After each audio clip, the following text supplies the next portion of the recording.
Hi celebrities நான் வந்துட்டு மணி என்ன 3 ஆயிட்டு 3 ஆயிட்டா நம்ம வந்துருவோம். இன்னைக்கு ரொம்ப பெரிய அழகான டாபிக் தான் கொண்டு வந்திருக்கேன். என்னன்னா பித்தத்துக்கும் கல்லீரலுக்கு என்னடா சம்மந்தம்? அப்படின்னு தான் நம்ம எல்லாருமே நினச்சிக்கிட்டு இருப்போம். பட் இந்த காலத்தில் அதாவது வெயில் அதிகமாயிருச்சு இல்லையா? நம்ம என்ன நினைப்போம் ரொம்பவே உடம்பு வந்து சூடாயிருச்சு அப்படின்னு சொல்லிட்டு தலையிலேருந்து கால் வரைக்கும் இருக்கிற பல பிரச்சனைக்கு என்ன காரணம்னு பார்த்தீங்கன்னா உடம்போட சூடாக தான் இருக்கும். மெயினாக இந்த பித்தம் அதிகரிக்கிறதுக்கு இந்த உடம்பு சூடு மட்டும்தான் காரணம். ஸோ அதனால் இந்த உடம்பு சூடை எப்படி குறைக்கலாம் அப்படிங்கிறத நம்ம முதல்ல பார்ப்போம். ஏன்னா உடம்பு சூடு மட்டும் நமக்கு குறைஞ்சிருச்சுன்னு வைங்களேன், பித்தங்கிறது நம்ம உடம்புல வந்து ரொம்பவே கம்மியாயிரும்.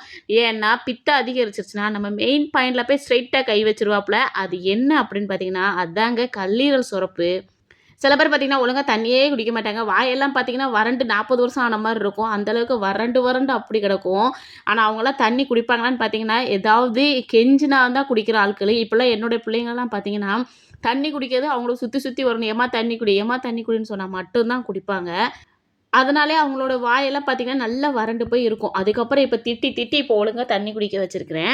அது மட்டும் இல்லாம நல்ல வெயில்ல சுத்துறது, அதிகமான காரமான உணவு சாப்பிடுறது, இது எல்லாம் தாங்க பித்தத்துக்கு ரொம்ப, ரொம்ப காரணமா இருக்கும். ஸோ இந்த பித்தத்தெல்லாம் குறைச்சே ஆகணும். ஏன்னா பித்தம் அதிகமாயிருச்சுன்னு வைங்களேன், நமக்கோட கல்லீரல்ல வந்து ஒரு மஞ்ச கலர்ல ஒரு சுரப்பு வந்து சுரக்கும்.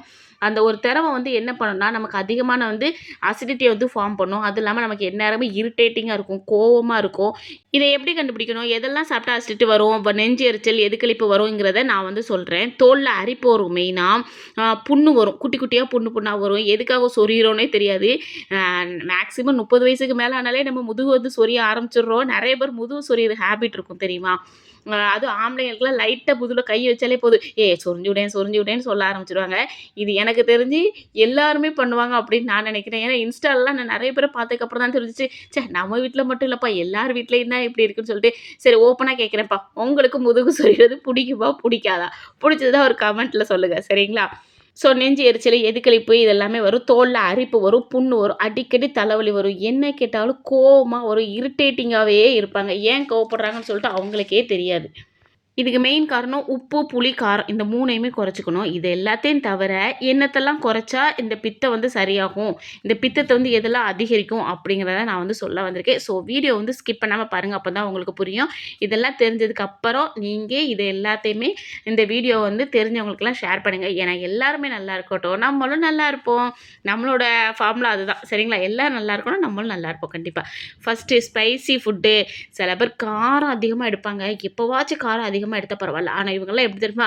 காரத்த வந்து அள்ளி போட்டு சாப்பிடும்போது அப்படி சொட்ட சொட்ட சாப்பிடணும் அப்படின்னு சொல்லிட்டு நெனைப்பாங்க. நீ சொட்ட சொட்ட சாப்பிட்டன்னா, மண்டையில சொட்ட சொட்ட முடி கண்டிப்பா உழ ஆரம்பிச்சுரும். அப்புறம் கல்லீரல் வந்து ரொம்ப வீக் ஆயிரும். உடம்புலலாம் ஃபுல்லாவே எப்பவுமே அரிப்பு வர ஆரம்பிச்சுரும். ஏதாவது சின்ன சின்ன இன்ஃபெக்ஷன் வந்துகிட்டே இருக்கும். ஸோ மேக்ஸிமம் நீங்க வந்து காரத்த வந்து அதிகமா அவாய்ட் பண்ணிருங்க.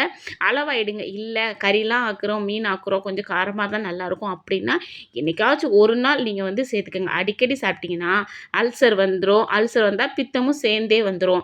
மேக்ஸிமம் நீங்க வத்தலு, மிளகாய் இது எல்லாத்தையுமே கொஞ்சம் கம்மி பண்ணிட்டு, மிளகு சேர்த்துக்கங்க. குறுமிளகு வந்து ரொம்ப நல்லது.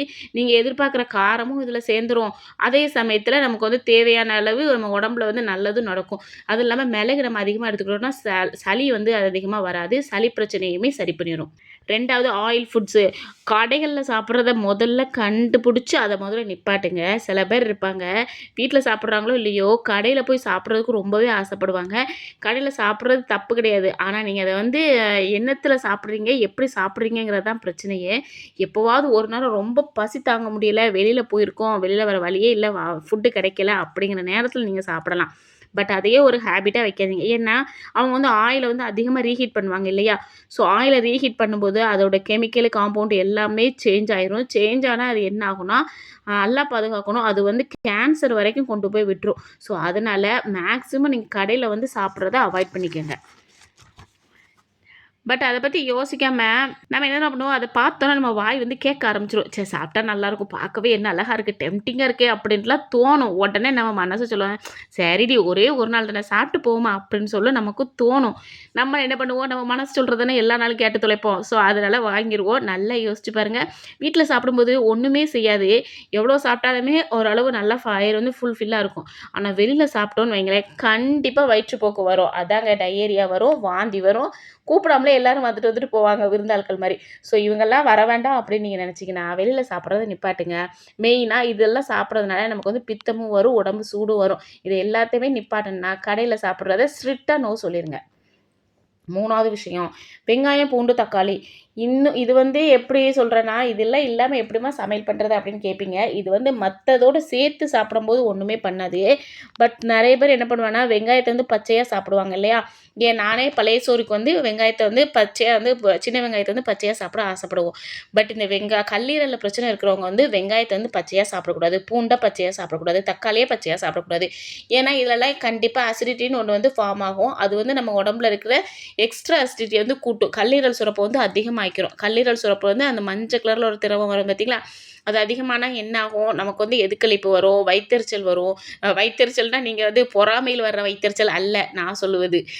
நான் சொல்கிறது என்னென்னா, எப்படி சொல்கிறது, வயிறு வந்து காந்தும்னு சொல்லுவோம் தெரியுங்களா? அந்த மாதிரி காந்தும். ஸோ அதனால் இது எல்லாத்தையுமே ஒரேடியாக நீங்கள் வந்து நிப்பாட்ட வேண்டாம். கொஞ்சம் கொஞ்சம் எடுத்துக்கங்க. எப்படின்னா மற்ற உணவோடு சேர்த்து சாப்பிடுங்க. அப்போ ஒன்றுமே பண்ணாது. சரிங்களா? நெக்ஸ்ட்டு வச்சாம்பாரு எனக்கு ஆப்பு அப்படிங்கிற மாதிரி இந்த டீ லவர்ஸ் தாங்க. டீ லவரு, காஃபி லவரு இவங்க எல்லாருமே டீயும் காஃபியையும் டைவர்ஸ் பண்ணியிருக்க பேசாமல் வேண்டாம் இவங்க நமக்கு. ஏன் இவங்களெல்லாம் வேண்டாம் அப்படின்னு சொல்கிறேன்னா, இவங்க வந்து அசிசிட்டி என்ன இப்படி வாய்க்குறது அசிடிட்டி வர்றதுக்கு வந்து ரொம்ப மெயினான காரணமே இவங்க தான். ஸோ இவங்களெல்லாம் நிப்பாட்டிடுங்க. மெயினாக நோ ஆல்கஹால். ஏன்னா நம்ம டீ குடிச்சோன்னு வைங்களேன், நம்ம மைண்டு வந்து ஒரு ஃப்ரெஷ்னஸ் இருக்கிற மாதிரியே நம்ம மைண்டு வந்து நமக்கு ரிமைண்ட் பண்ணும். ஆனால் அப்படி கிடையாது. அது மூலமாக பித்தம் வந்து அதிகமாகி கல்லீரல் சுரப்பையும் பாதிக்கும். ஸோ அதனால் டீ லவர்ஸ், காஃபி லவர்ஸ்லாம் கொஞ்சம் அலர்ட் ஆகிக்கங்கப்பா. 5வது புளிப்பு.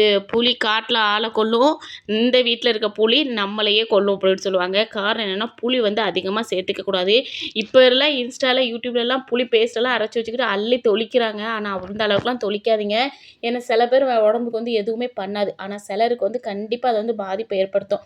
ஸோ அதனால் எப்போவுமே புளியை வந்து அளவாக யூஸ் பண்ணுறது ரொம்ப நல்லது.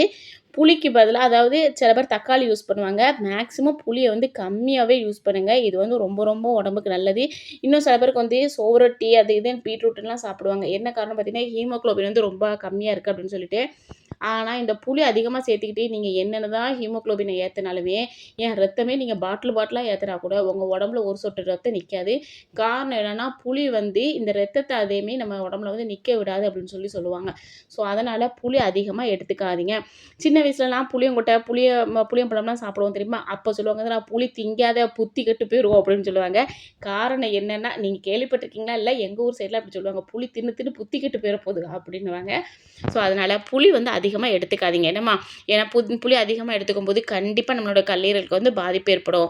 நீங்கள் அதுக்கு பதிலா என்ன பண்ணலாம் தெரியுமா? நீர் காய்கறி அதிகமாக சாப்பிடுங்க, தண்ணி அதிகமாக குடிங்க, நல்லெண்ணெய் வச்சு தேய்ச்சி குளிங்க, விளக்கெண்ணெய் வந்து நல்ல விரலுக்கு வச்சு விடுங்க. இந்த மாதிரி நிறைய ஐட்டங்கள்லாம் இருக்குது. ஸோ இந்த மாதிரிலாம் பண்ணி உங்களோட உடம்போட ஹீட்டை நீங்களே குறைக்க வழியை பாருங்கள். வேறு வழியே கிடையாது. இதெல்லாம் செஞ்சால் மட்டும்தான் நம்மளும் சூப்பராக வாழலாம். ஏன்னா கல்லீரல்ங்கிறது நம்ம உடம்புல இருக்கிற மெயினான பார்ட்ஸு. இந்த பார்ட்ஸ் வந்து கண்டிப்பாக நமக்கு வந்து இருக்கணும். ஸோ கண்டிப்பாக நீங்கள் இதை ட்ரை பண்ணி பாருங்கள். உடம்ப வந்து ஹெல்த்தியாக வச்சுக்கோங்க. ஏன்னா நம்மளை நம்பி தான் நம்ம ஃபேமிலிஸே இருப்பாங்க. ஸோ ஃபேமிலி நல்லா இருக்கணும்னா ஃபஸ்ட்டு அஸ்திவாரமான நம்ம நல்லா இருக்கணும். நம்ம நல்லா இருந்தால் மட்டும்தான் நம்மளோட பிள்ளைங்களும் நம்மளோட சுற்றி இருக்கவங்களும் ரொம்ப ரொம்ப நல்லா இருப்பாங்க. ஸோ வீடியோ பிடிக்கும் நம்புறேன். வீடியோ பிடிச்சா லைக் பண்ணுங்கள், ஷேர் பண்ணுங்கள், கமெண்ட் பண்ணுங்கள், சப்ஸ்கிரைப் பண்ணுங்கள். டாட்டா. இதே மாதிரி இன்னொரு வீடியோவில் யூஸ்ஃபுல்லான வீடியோவில் நான் உங்களை சந்திக்கிறேன். டாட்டா, பாய்மா.